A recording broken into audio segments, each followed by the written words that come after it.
रोज रोज देश के किसान के पास समय नहीं है और इतना फालतू नहीं है देश का किसान कि यहाँ आकर अपनी जान को गंवाएगा। मतलब आपके कहने का मतलब है पहले यहाँ से वापस जाएगा और इंतजार करेगा, सरकार से कहेगा मोदी जी अपने चुनाव कर लो और जब आपके चुनाव पूरे हो जाए तो एक बार हमें फोन कर देना, हम दोबारा आके यहाँ बैठ जाएंगे। हैं आपके गुलाम हैं हम, हैं कि जब आपके चुनाव पूरे हो जाएंगे तब हम वापस यहाँ आके बैठें और जब आपके चुनाव हो तो उठ के खड़े होकर चले जाएं।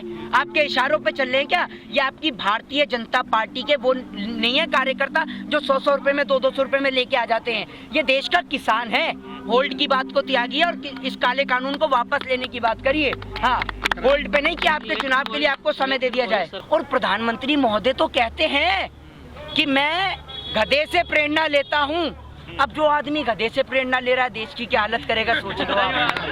समझ रहे हैं ना? तो पूरे देश को। और दूसरी बात अभी आपने देखा भी होगा, जब देश के लोगों को गरम मसाले में गधे की लीद मिलाकर खिलाई जाएगी तो लोगों के दिमाग में गधे जैसा दिमाग ही भरेगा और कुछ तो भरेगा नहीं। एक बात मुझे बताइए, इस देश के अंदर क्लब खुल गए, मॉल खुल गए, पब खुल गए, बार खुल गए, तमाम शोरूम खुल गए, स्कूल क्यों नहीं खुल रहे भैया? मतलब स्कूल के अंदर ही सारा कोरोना है। ना मेंबर ऑफ पार्लियामेंट में कोरोना है, ना भाजपा कार्यालय में कोरोना है, ना बंगाल चुनाव में कोरोना, ना बिहार चुनाव में कोरोना। सारा कोरोना स्कूल के अंदर बैठा है और जैसे ही स्कूल का ताला खुलेगा कोरोना उड़ के बाहर आ जाएगा, है ना? इसलिए स्कूल नहीं खुले क्योंकि अगर पढ़ेगा इंडिया तो भाजपा से सवाल पूछेगा इंडिया और इनके तो सारे ही नेता अनपढ़ गवार है, तो उन सवालों का जवाब कहाँ से देंगे? अगर देश की जनता पढ़ लिख जाएगी तो उसके दिमाग में ये नहीं आ जाएगा कि भैया अगर हमारे देश की सरकारी संपत्ति बिक रही है तो आखिर क्यों बिक रही है, उनका कारण क्या है? अरे भैया, ना हम कोई युद्ध लड़ रहे, ना हम कोई जंग लड़ रहे और फिर भी हमारे देश की संपत्तियां बिक रही हैं। तो ऐसा क्या हो रहा है देश के अंदर जो संपत्तियां बेची जा रही हैं? इस बात का भी तो जवाब दीजिए आप। देखिए, सबसे पहली बात, अगर आप इस तीनों कृषि विधेयक काले कानून को रीड करेंगे तो सबसे पहले जो देश की सरकार इसको लेकर कह रही है कि इससे जो मंडियां हैं, मंडियों की जो स्थिति है वो बेहतर होगी। असल में अगर आप तीनों काले कानून को अच्छी तरीके से रीड करें तो मंडियों का तो इसमें कहीं से कहीं तक कोई जिक्र ही नहीं है, ठीक है ना? तो पहली बात सरकार की यहाँ गलत हो जाती है। दूसरी बात, देश की सरकार ने नोटबंदी लाने से पहले ये देश नोटबंदी जीएसटी को पूर्ण रूप से भुगत चुका है। जब नोटबंदी लाई गई थी तो लाखों मासूम जान इस नोटबंदी के तहत चली गई थी। देश के तमाम वो लोग जो दिन प्रतिदिन कमाते हैं अपना और अपने परिवार का घर का खर्चा चलाते हैं, उन लोगों की आजीविका पूर्ण रूप से समाप्त हो चुकी थी। रातों रात जीएसटी लाई गई। आपसे एक प्रश्न करना चाहता हूँ, क्या जीएसटी लाने के बाद देश की जीडीपी में, देश की इकोनॉमी में कोई फायदा हुआ? आपको देश की इकोनॉमी आज बढ़ती हुई नजर आई? डेड हो चुकी है देश की इकोनॉमी। आज देश की वो हालत है कि भारत देश के अंदर तमाम कंपनियां बेची जा रही हैं। तमाम बड़ी बड़ी कंपनियां, चाहे वो बीएसएनएल हो, एमटीएनएल हो, एयर इंडिया हो, चाहे तमाम तरीके की कंपनियां हो, वो बेची जा रही हैं। और उसके बाद सिर्फ एक ही उद्योगपति के हाथ में, चाहे वो आप अंबानी कह लें चाहे अडानी कह लें, सिर्फ दो ही उद्योगपतियों के हाथ में पूरे देश की तकदीर थमाई जा रही है। यही सेम प्रोसेस देश के किसान के लिए लाया गया। देश के किसान को भी जो है वो बंधुआ मजदूर बनाने की कोशिश की गई। एक बात मुझे आप बताइए, देश के किसान से एक सौदा कर लिया जाएगा कि अगर आपकी ज़मीन आपको 50 रुपये में आप दे रहे हैं देश के किसान को, तो चाहे वो उस ज़मीन से 50 करोड़ पैदा करें, चाहे 50 लाख पैदा करें, चाहे 50 रुपये ही पैदा करें, लेकिन देश के किसान को मिलना 50 रुपये ही है। दूसरी बात, इस काले कानून से देश की सरकार ये भी नहीं पता लगा पाएगी कि आखिर किसने और कितनी जमाखोरी कर रखी है और कहाँ कर रखी है, क्योंकि गवर्नमेंट के पास कोई राइट नहीं रहेगा। तो आप देश के किसान को उसी के खेत में कैसे बंधुआ मजदूर बना सकते हैं? दूसरी बात, इस देश की कौन सी कमेटी को आप गठित करेंगे? देश की किसी भी संस्था पर देश के लोगों को विश्वास नहीं है। यहाँ तक कि देश के लोगों का विश्वास देश की न्यायपालिका से भी खत्म हो चुका है। उसका कारण ये है कि अगर देश के अंदर कोई बलात्कार करता है, आप ये देखिए, निर्भया के दोषियों ने निर्भया के साथ बलात्कार करा तो उसको फांसी की सजा हुई, लेकिन वो फांसी की सजा सुनाने में एक लंबा पीरियड लग गया, ठीक है, लेकिन फांसी की सजा हुई, बिल्कुल हुई, अच्छी बात है, बहुत अच्छी बात है। बलात्कारियों को फांसी की सजा होनी चाहिए, लेकिन वही बलात्कार करने वाले कुलदीप सिंह सेंगर भी थे, चिन्मयानंद भी थे, नित्यानंद भी थे, राम रहीम भी थे और आसाराम भी थे। तो देश की न्यायपालिका ने उन्हें फांसी की सजा क्यों नहीं दी? मतलब आपके कहने का मतलब है कि जुडिशरी के तहत, अकॉर्डिंग टू जुडिशरी, अगर बलात्कार करने वाला गरीब हो तो फांसी के तख्ते पर लटका दो, और वही बलात्कार करने वाला अगर राम रहीम, आसाराम, कुलदीप सिंह सेंगर जैसा एमएलए हो तो बैठाल के जेल की रोटी खिलाओ।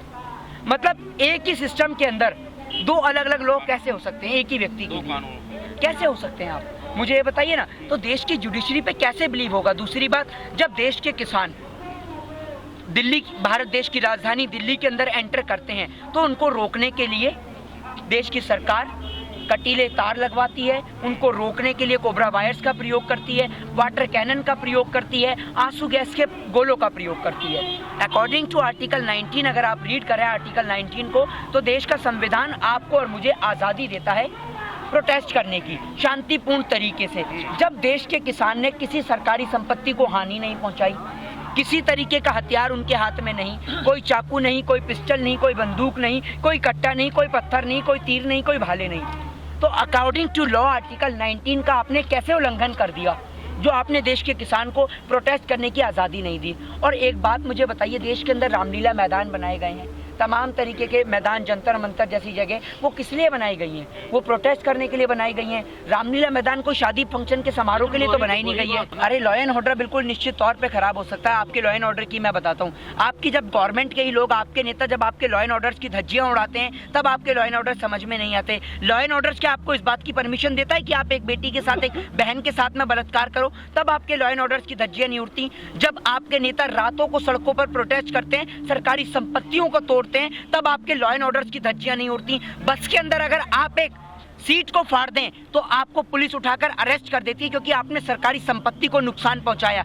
मतलब अगर आप एक बस की गद्दी को फाड़ दें तो आपको अरेस्ट किया जा सकता है, लेकिन आप बिना पूछे उस सरकारी संपत्ति को बेच दें, तब आपके खिलाफ कोई कार्रवाई नहीं होगी। तब आपका लॉ एंड ऑर्डर कहां चला जाता है? गवर्नमेंट चाहती है कि शांतिपूर्ण तरीके से देश के किसान का मसला हम शांत कर दें, उसके बाद हम एक बार बंगाल का चुनाव देख लें, यूपी का चुनाव देख लें और दिल्ली के अंदर होने वाले काउंसलर के इलेक्शन को देख लें। इन तमाम इलेक्शंस को जीतने के बाद देश की सरकार वापस से इस प्रोटेस्ट को शुरू करेगी।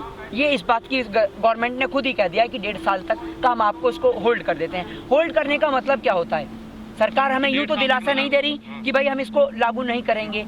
देश के किसान ने, नहीं, आप एक बात मुझे बताइए ना, इस आंदोलन के चलते कई माओं ने अपने बच्चों को खो दिया, इतने सारे 100 से ज्यादा किसान भाई शहीद हो गए। अगर देश के किसान को सरकार को इस कानून को होल्ड ही करना था तो पहले होल्ड कर देती। मतलब 100 किसानों की जान जो गई वो व्यर्थ गई क्या? तो ऐसे कैसे उठ जाएगा देश का किसान? कहाँ हैं आपके समर्थन में किसान? कहाँ हैं आखिर आप उन?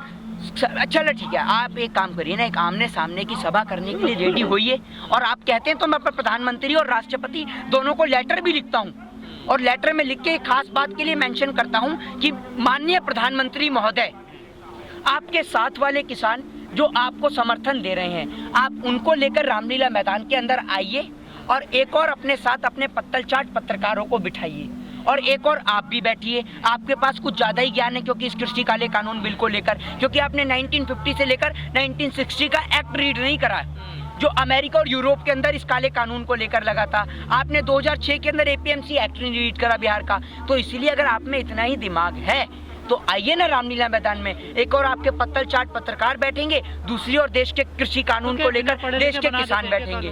बिना पढ़े लिखे बना देते हैं क्या कानून?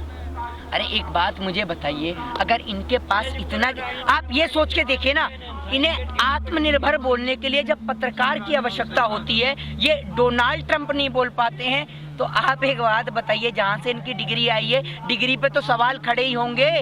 अब अगर आप एक बात मुझे बताइए, कोई आदमी आपसे कहे आकर कि मैंने पीएचडी कर रखी है, और आप उससे पूछ लें कि बेटा पीएचडी की फुल फॉर्म क्या होती है, तो वो अगर वो यही ना बता पाए तो काय बात की पीएचडी।